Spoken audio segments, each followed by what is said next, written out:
Altså, i dag der kommer vi til at gå lidt over min plate carrier og min guns. Jeg har haft den der på, fordi jeg er ude i skov. Og det her er min gamle fucking lort. Og så har jeg min skive. Jeg nogle gange skyde lidt efter. Men han hedder Jimmy, by the way. Efter min matematiklærer. Men ja. Det her det er ikke en gas blowback, det er bare en AG. Og så er det lidt, går lidt i stykker, min fjeder, den sprang lidt. Så lad det ikke blive. Så jeg har ikke noget, jeg ved ikke, men det er bare standard.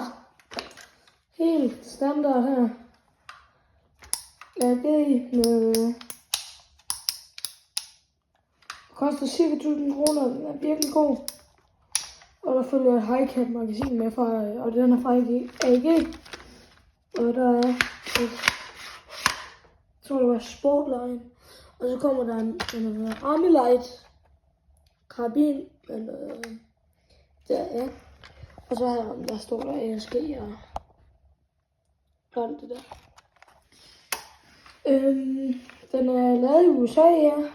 Og ja. Alt det her er plastik, men i virkelig god kvalitet. Det her er metal. Og det her er metal. Og den er plastik. Den er plastik. Den er plastik. Den er plastik. Den er plastik. Den her er plastik. Det magasin, der følger med, er ikke plastik. Ja. Og den her er metal.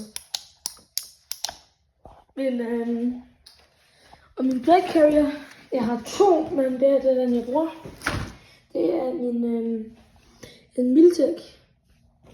Den skal forestille lige at det amerikanske Marine Corps vest, tror jeg. For ja, jeg synes det ligner lidt, også med de her D-ring.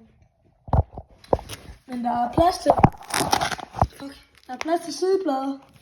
Men det har jeg ikke, så jeg har ikke nogen sideplader. Men jeg skal købe nogle pouches at smide på. Det kan være, at jeg lige skal vise jer den plade, jeg har i. Så hvis, ja, så ligger jeg fucking.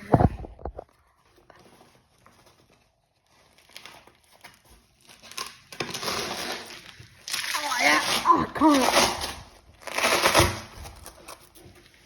Jeg er ikke klar at holde ned.